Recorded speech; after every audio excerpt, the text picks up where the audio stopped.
الحمد لله نحمده ونستعينه ونستغفره ونؤمن به ونتوكل عليه ونعوذ بالله من شرور أنفسنا ومن سيئات أعمالنا من يهده الله فلا مضل له ومن يضلله فلا هادي له ونشهد أن لا إله إلا الله وحده لا شريك له ونشهد أن سيدنا ومولانا محمدا عبده ورسوله أما بعد فأعوذ بالله من الشيطان الرجيم بسم الله الرحمن الرحيم إن الله اشترى من المؤمنين أنفسهم وأموالهم بأن لهم الجنة يقاتلون في سبيل الله فيقتلون ويقتلون وعدا عليه حقا في التوراة والإنجيل والقرآن ومن أوفى بعهده من الله فاستبشروا ببيعكم الذي بايعتم به وذلك هو الفوز العظيم صدق الله مولانا العظيم وصدق رسوله النبي الكريم ونحن على ذلك لمن الشاهدين والشاكرين والحمد لله رب العالمين۔ میرے محترم دوستوں اور بزرگوں، جیسا کہ آپ حضرات کے علم میں ہے کہ پچھلے کئی جمعوں سے الحمدللہ سیرت النبی صلی اللہ علیہ وسلم کا سلسلہ چل رہا ہے۔ پچھلی مرتبہ جو ہماری بات ختم ہوئی تھی وہ واقعہ معراج پر ختم ہوئی تھی، اور یہ جو واقعہ معراج پیش آیا یہ تقریباً 1190 میں 1090 یا 1190 میں پیش آیا۔ اب 1190 کے اندر چونکہ من جانب اللہ یہ منظور تھا، اور جیسا واقعہ معراج میں بھی آپ نے سنا کہ ایک جگہ پر حضرت جبرائیل علیہ السلام نے آپ علیہ السلام کو کہا کہ یہاں پر نفل پڑھیے، تو آپ علیہ السلام نے سواری سے جو براق ہے اس سے اتر کر نفل پڑھے، تو انہوں نے کہا کہ آپ کو معلوم ہے آپ نے کہاں نفل پڑھے؟ تو آپ علیہ السلام نے فرمایا مجھے معلوم نہیں ہے۔ تو جبرائیل نے عرض کیا یا رسول اللہ یہ وہ جگہ ہے جہاں آپ ہجرت کر کے آئیں گے۔ وہ کہ آپ علیہ السلام کے علم میں یہ آ چکا تھا کہ ایک وقت آئے گا جب ہجرت کی اجازت ملے گی، ابھی تو چونکہ اجازت نہیں ہے۔ تو اس طرح سے اب جو ہے نا اسباب کے درجے میں مدینہ منورہ چونکہ وہ ہجرت کی جگہ تھی تو وہاں فضا بننے شروع ہو گئی۔ اس کی ابتدا اس طرح سے ہوئی چونکہ آپ صلی اللہ علیہ وسلم کا معمول مبارک تھا کہ حج کے موقع پر آپ علیہ السلام جاتے اور لوگوں کو انفرادی دعوت دیا کرتے، چونکہ حج کے تو مشرکین قائل تھے اور دیگر اور جگہوں سے بھی حج کے لوگ آتے، اگرچہ اپنے طور طریقے تھے، کئی احکامات بدل چکے تھے، حج کا سلسلہ تو حضرت ابراہیم علیہ السلام سے ہی شروع ہو چکا تھا۔ تو مدینہ منورہ میں یہود کے 3 قبائل تھے اور بت پرست جو مشرکین تھے ان کے 2 قبائل تھے، اوس اور خزرج۔ تو ان کے لوگ بھی آئے ہوئے تھے کہ آپ صلی اللہ علیہ وسلم مینا میں گئے، اور یثرب سے جو لوگ آئے ہوئے تھے، چونکہ اس کا نام مدینہ منورہ تو بعد میں پڑا، پہلا نام یثرب ہی ہے۔ تو یثرب سے کچھ لوگ آئے ہوئے تھے، آپ علیہ السلام ان کے خیمے میں گئے اور ان کو جا کے ایمان کی دعوت دی۔ اب اس میں جو سب سے پہلے ایمان لانے والے ہیں وہ حضرت اسد بن زرارہ رضی اللہ تعالیٰ عنہ، یہ ایک ان کے لیے بہت بڑی سعادت ہے۔ بلکہ پورا مدینہ منورہ اگر یوں کہا جائے کہ مدینہ منورہ کے تمام لوگوں کے ایمان کا جو ثواب ہے تو وہ 2 ہستیوں کا ہے، ایک اسد بن زرارہ رضی اللہ تعالیٰ عنہ اور دوسرے مصعب بن عمیر رضی اللہ تعالیٰ عنہ، بلکہ یہ کہا جائے کہ ایک ہی ہیں تو وہ یہی صحابی ہیں اسد بن زرارہ رضی اللہ تعالیٰ عنہ۔ تو یہ 6 لوگوں میں یہ شامل تھے، یہ ایمان لے کر آئے، اور وجہ بھی یہ بنی کہ جب آپ صلی اللہ علیہ وسلم نے ایمان کی دعوت دی تو انہوں نے آپس میں مشورہ کیا، تو انہوں نے کہا کہ چونکہ ان کی جو لڑائیاں ہوتی تھیں وہ یہودیوں سے ہوتی رہتی تھی، اور یہودی ایک دھمکی دیا کرتے تھے کہ آخری نبی مبعوث ہونے والے ہیں، ان کی علامتیں ہماری کتابوں میں موجود ہیں، بالکل قریب ہے ان کا مبعوث ہونا، تو ہم چونکہ ہمارے جو سلسلہ اوپر خاندان واقعتاً بنی اسرائیل میں انبیاء آئے، بہت ہزاروں کی تعداد میں آئے، ان کا دعویٰ بھی یہی تھا، گمان یہی تھا کہ آخری نبی بھی ہمارے اندر ہی آئیں گے۔ اسی وجہ سے تو وہ ایمان حسد کی وجہ سے ایمان نہیں لے کر آئے کہ یہ نبی تو بنی اسماعیل میں آ گئے الیاذ باللہ، تو ان کا یہ تھا کہ وہ تو بنی اسرائیل میں آئے گے، حسد کی بنیاد پر ایمان نہیں لے کر آئے۔ اور بھی وجوہات تھی، ایک یہ بھی تھا۔ تو وہ یوں دھمکیاں دیتے تھے کہ آخری نبی آئیں گے تو ان سے مل کر جو ہے نا ہم تمہیں تباہ و برباد کر دیں گے۔ چونکہ پہلے بھی دیکھو وہ قوم سمود اور قوم عاد وہ یاد کرواتے، کیونکہ یہ مشرک جانتے تھے ان کی بستیوں سے گزر ہوتا تھا، وہ کہتے دیکھو وہ بھی جو بستیوں پر عذاب کیوں آیا کہ وہ نبی کی تکذیب کی، تردید کی۔ تو جس طرح تم ہماری تکذیب کرتے ہو نا، ہمیں نہیں مانتے، حالانکہ اہل کتاب ہے، آسمانی دین ہے ہمارا، تو وہ جو نبی آئیں گے ان کے پاس بھی آسمانی دین ہوگا، آسمانی کتاب لے کر آئیں گے، تم نے ان کی بھی تکذیب کرنی ہے، پھر ان کے ساتھ مل کر تمہیں تباہ و برباد کر دیں گے، یہ دھمکی دیا کرتے تھے۔ تو اب یہ اوس کے لوگوں نے یہ باتیں سن رکھی تھیں کہ یار یہ تو جو نبی کہہ رہے ہیں کہ میں نبی ہوں، تو جو ہمیں دھمکی دیتے ہیں ہمارے جو ادھر یہودی بیٹھے ان کے قبائل، تو یہ تو وہ بھی یہی باتیں کرتے ہیں کہ ایک نبی آنے والے ہیں، تو کیوں نہ ہم پہل کر لیں۔ تو یہ 6 بندے فوراً اسلام لے آئے۔ اب اس کے بعد یہ چلے گئے اگلے سال 12 نبوی میں ان 6 میں سے ایک تو جابر بن عبداللہ بن رباح، ایک مشہور صحابی ہیں جابر بن عبداللہ، وہ نہیں، وہ تو ہیں جابر بن عبداللہ بن حرام، وہ نہیں ہے جن کا روایات میں ذکر ملتا ہے، غیر مشہور صحابی ہیں۔ تو یہ پہلے سال یعنی 11 نبوی میں ایمان لے کر آئے، لیکن اگلے سال یہ دوبارہ نہیں آئے۔ باقی جو 5 اشخاص پہلے تھے وہ دوبارہ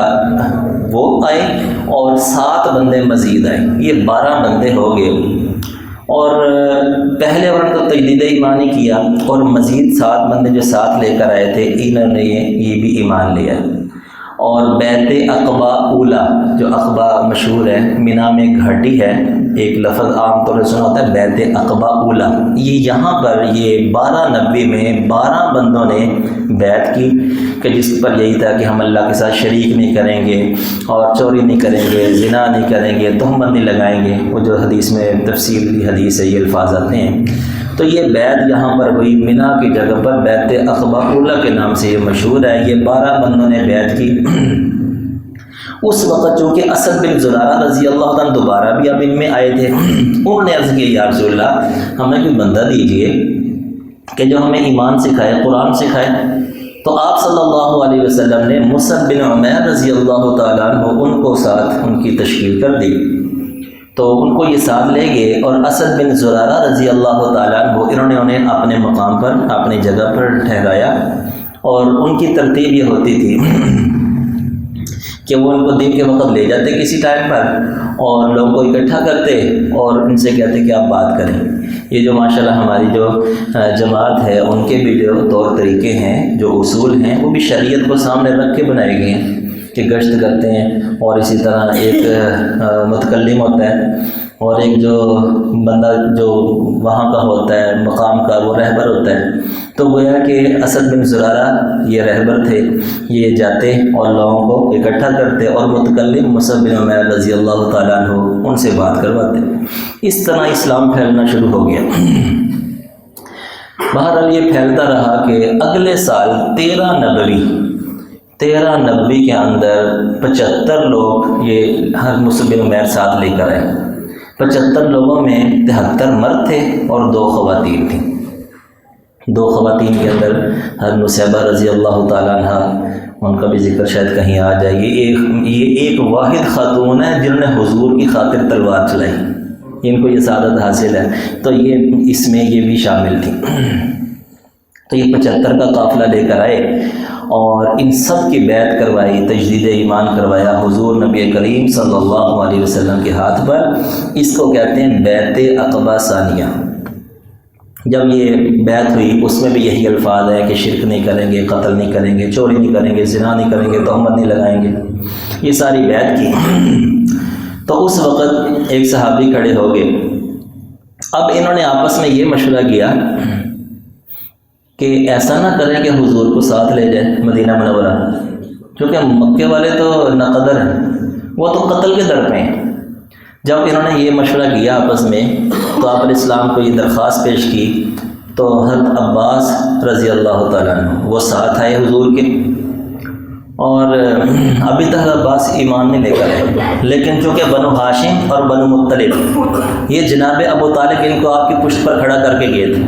یہ اپنے معاہدے پر تھے، ایمان چاہے نہیں لے کر آئے۔ شیب ابی طالب کے اندر کتنے کفار محصور رہے، ایمان نہیں لے کر آئے، خاتمہ بھی کفر پہ ہوا، لیکن حضور کا ساتھ نہیں چھوڑا۔ تو حضرت عباس ایمان نہیں لے کر آئے، لیکن آپ علیہ السلام کی حفاظت مقصود تھی، ساتھ آئے، اور انہوں نے آ کے جو ہے نا عباس نے ان سے یہ خطاب کیا کہ دیکھو کہ تم جو حضور کو لے جانے کی بات کر رہے ہو، صرف حضور کو لے جانا یہاں پر ایک کام نہیں ہوگا کہ تم ایک فرد کو لیں گے، تم گویا کہ پوری دنیا کے لوگوں کو جنگ کی دعوت دے رہے ہو، تو دنیا کے لوگ آئیں گے تم سے جنگیں کریں گے، یہ مکے والے تمہیں کہاں چھوڑیں گے، انہوں نے جنگ کے لیے وہاں آ جانا ہے، تو تم حضور کی خاطر لڑو گے، جان دو گے، کہیں ایسا نہ ہو تو حضور کو لے جاؤ اور وہاں جا کے ساتھ چھوڑ دو، حضور کا قبیلہ تو وہاں نہیں ہے، یہاں تو بنو ہاشم ہے، بنو مطلب ہے، قبیلہ حضور کا، ہم حفاظت کرتے ہیں، حضور کی خاطر جان دینے کو سارے تیار ہیں، ہم سے ڈر کے ہمارے وہ ہاتھ نہیں ڈالتے باقی لوگ، تو یہ نہ ہو کہ تم جب تمہارے اوپر یہ مسائل آئیں تو حضور کا ساتھ چھوڑ دو۔ تو انہوں نے کہا کہ ایسا نہیں ہو سکتا، ہماری جان جا سکتی ہے، ہم ساتھ نہیں چھوڑیں گے حضور۔ اس موقع پر صاحب وہاں جو مدینہ منورہ کے حضرات آئے ہوئے تھے، بڑی شاندار تقریریں کی جو احادیث میں تفصیل سے ملتی ہیں، بڑے پیارے الفاظ ہیں اس کے اندر، اور اس میں ایک صحابی کھڑے ہو گئے، حضرت عبداللہ بن رواحہ غالباً، انہوں نے کہا یا رسول اللہ ہم نے جو معاہدہ کرنا تھا آپ سے کر لیا، ہماری جان حاضر، ہمارے بچے حاضر، ہمارا مال حاضر، آپ پر آنچ نہیں آنے دیں گے، لیکن ہمیں کیا ملے گا؟ تو آپ علیہ السلام نے فرمایا کہ تمہیں جنت ملے گی، ربح البیع، تمہیں جنت ملے گی۔ تو اس وقت عبداللہ بن رواحہ نے کہا واللہ ربح البیع لا نقیل ولا نستقیل، کہ یہ تو بہت نفع کا سودا ہے، نہ تو ہم اپنی بات سے پیچھے ہٹیں گے، نہ اس معاہدے کو توڑیں گے۔ تو اس پر یہ جو میں نے ابھی آیت مبارکہ پڑھی یہ نازل ہوئی، گویا کہ یہ آیت نازل ہوئی غالباً اس بیعت کے موقع پر کہ ان اللہ اشتری من المؤمنین انفسهم واموالهم بان لهم الجنہ، کہ جن لوگوں نے مومن میں سے جن لوگوں نے اپنے مال اور جان کے بدلے جنت کو خرید لیا، یقاتلون فی سبیل اللہ فیقتلون ویقتلون، وہ قتال کرتے ہیں، مارتے بھی ہیں، مارے بھی جاتے ہیں، وعدن علی حقا فی التوراۃ والانجیل والقرآن، اور اللہ کا وعدہ سچا وعدہ ہے کہ آپ علیہ السلام فرمایا تھا جنت ملے گی، تو واقعی تمہیں جنت ملے گی، یہ اللہ نے وعدہ کر رکھا ہے کہ جو اللہ کی خاطر قتال کریں گے، لڑیں گے، ماریں گے، تو اللہ نے یہ وعدہ انجیل میں بھی کر رکھا ہے، تورات میں بھی اور قرآن میں بھی کر رکھا ہے، اور اللہ سے سچا کون ہو سکتا ہے؟ اللہ سے زیادہ وعدے کا پاس رکھنے والا کون ہو سکتا ہے؟ فَاسْتَبْشِرُوا بِبَيْعِكُمُ الَّذِي بَایَعْتُم بِهِ، تو خوش ہو جاؤ اس بیعت پر جو ابھی تم نے کی ہے، یہ جو بیعت کی تھی انہوں نے، لڑنے مرنے پر راضی ہو گئے، حضور کو لے جانے پر تیار ہو گئے، تو اس پر خوشخبری سن لو، وَذَلِكَ هُوَ الْفَوْزُ الْعَظِيمُ، اللہ تعالیٰ فرما رہے ہیں بہت بڑی کامیابی تم نے لے لی۔ یہ آیت مبارکہ نازل ہو گئی، یہ آپس میں بات چیت ہو گئی۔ اب جو باقی قریش کے قبائل تھے، ابو جہل وغیرہ، ان کو کچھ سنگن ہوئی کہ یہ جو ہے نا آپس میں ملاقاتیں ہو رہی ہیں اور یہ بڑے بڑے وفود سے ملا جا رہا ہے، تو زیادہ رجحان یثرب کے لوگوں کی طرف ہے۔ اب انہوں نے جناب وہ جو مکہ کے سردار تھے، انہوں نے جو ہے نا خیموں میں جانا شروع کر دیا کہ آپس میں کیا باتیں ہو رہی ہیں۔ تو جو کیونکہ یثرب کے بہت سے لوگ آئے ہوئے تھے، سارے تو ایمان نہیں لے کر آئے، یہ صرف 75 لوگ ایمان لے کر آئے، جو مسلمان تھے وہ تو بتاتے نہیں تھے اور کافروں کو پتہ نہیں تھا، حالانکہ خیموں میں باقی بھی کافر موجود تھے۔ یہ جو ہے نا جو بیعت ہوئی ہے نا، یہ خیموں سے نکل کر ایک گھاٹی ہے، پتہ تھا کہ جو ایمان لانے والے ہر موسیٰ بن عمیر ساتھ لے کر آئے تھے، ان لوگوں کو ایک طرف لے جا کے یہ سارا معاہدہ ہوا۔ بہرحال یہ جو قریش کے لوگ تھے ان کو کچھ ہو گیا کہ کچھ معاملہ ہونے والا ہے، لیکن اندر اصل بات نہیں پتہ کہ کیا ہو رہا ہے۔ اب چونکہ معاہدہ ہو چکا تھا کہ حضور ہجرت کر کے جائیں گے مدینہ منورہ، لیکن اللہ تعالیٰ کی طرف سے تو ابھی اجازت نہیں ملی، یہ تو جب اجازت ملی اس وقت کا معاملہ ہے۔ اب یہ آپس میں بات چیت طے ہو گئی، اور اس کے بعد چند دن ہی گزرے تھے کہ اجازت بھی مل گئی، اور اسباب کے درجے میں جو فوراً سبب بنا نا، فوراً اجازت ملنے کا، وہ یہ ہوا کہ ذی الحجہ میں حج سے فارغ ہو گئے۔ تو اب جو ہے نا قریش نے یہ فیصلہ کیا کہ ایک ایسا ہے کہ ایک ہی مرتبہ کوئی فیصلہ کن معاملہ کرنے، یہ تو ان کا جو ہے نا جتھے بڑھتے جا رہے ہیں، کوئی بات سمجھ نہیں آتی۔ حج پر تو ہر سال ہی لوگ آتے ہیں، تو کتنے ہی لوگ ان کے گرد اکٹھے ہو جاتے ہیں، یہ تو ان کا کام تو بڑھ رہا ہے۔ اب جو ہے دارالندوہ میں اکٹھے ہوئے، تو وہاں پر بڑے بڑے سردار تھے۔ جب یہ وہاں پہنچے تو وہاں ایک شیخ صاحب بیٹھے ہوئے ہیں، بڑی جو ہے نا وجاہت والے اور شکل و شباہت والے، اور چہرے سے بڑے معزز آدمی لگتے ہیں۔ تو انہوں نے، اجنبی آدمی تھا، تو ابو جہل تھا اور دیگر ولید بن مغیرہ وغیرہ، انہوں نے پوچھا، حال احوال پوچھ کے کہا اجنبی آدمی کہاں سے آئے؟ اس نے کہا میں نجد سے آیا ہوں، نجد کے ایک قبیلے کا نام لیا، اس کا سردار ہوں۔ حالانکہ یہ شیطان تھا، یہ انسانوں کے روپ میں آیا ہوا تھا، تو اپنے اعتماد میں لے لیا۔ بال مشورہ شروع ہوا۔ ایک بندے نے کہا کہ ایسا کرتے ہیں کہ یثرب جا رہے ہیں نا یہ، تو ایسا کرتے ہیں ان کو جانے دیتے ہیں، باقی لوگ بھی، چونکہ اب تک 13 نبوی ہے یہ، اور حضرت عمر فاروق بھی ہجرت کر چکے، حضرت عثمان غنی بھی ہجرت کر چکے، بڑے بڑے صحابہ کرام ہجرت کر چکے تھے۔ حضرت صدیق اکبر رضی اللہ تعالیٰ نے اجازت مانگی لیکن اجازت نہیں ملی، اور دیگر بڑے بڑے حضرات اب ہجرت کر چکے تھے۔ تو انہوں نے کہا کہ ایسا ہی جا رہے ہیں، ان کو جانے دیں، جان چھوڑ جائے گی، ہم جتنے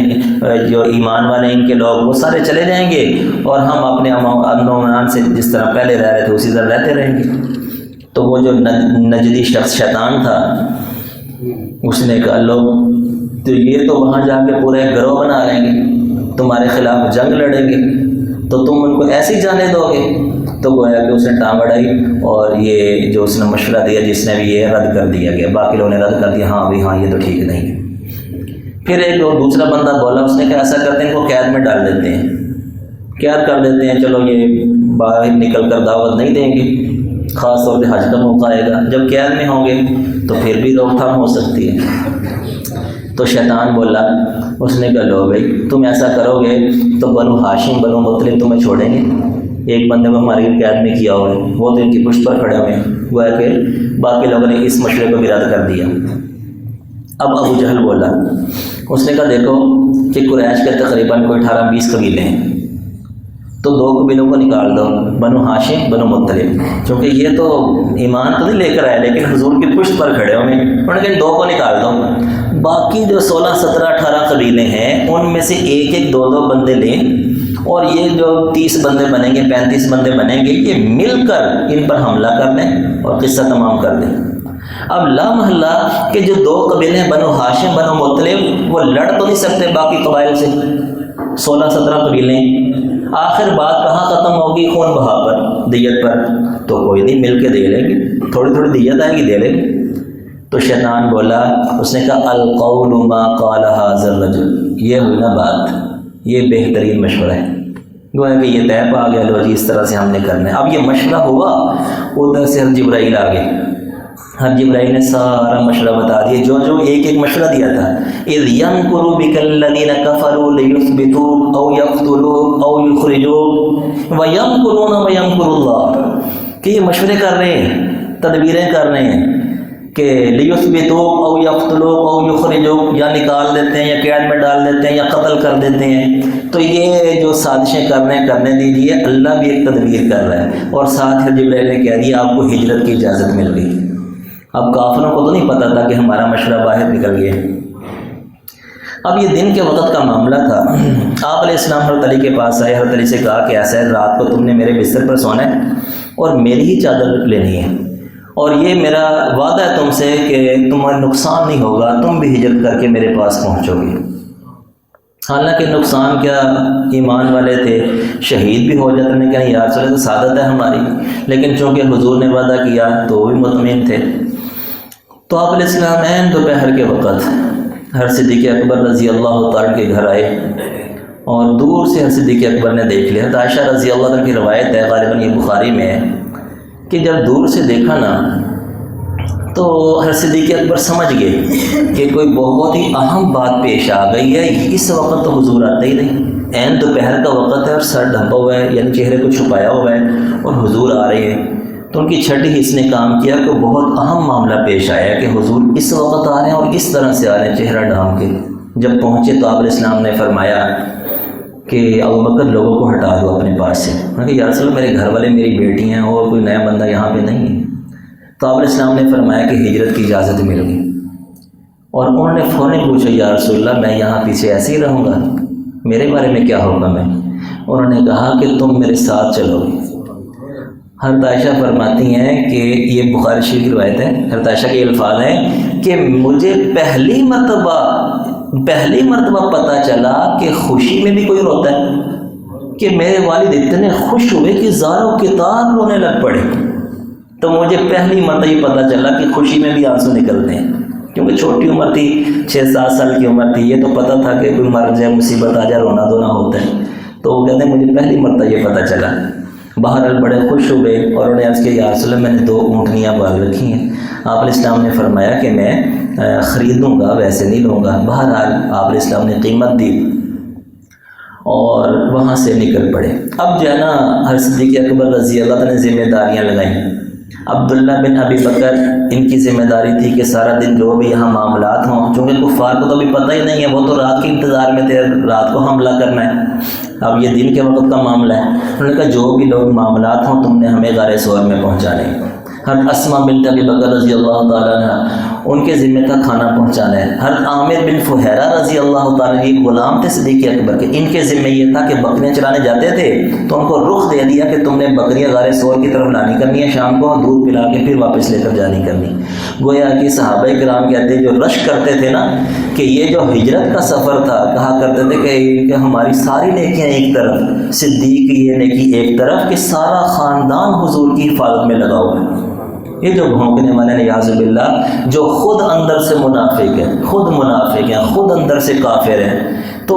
لائن بات ہے جیسا بندہ خود ہوتا ہے اگلا بھی ویسے ہی نظر آتا ہے۔ جو نیاز باللہ حضور کے بارے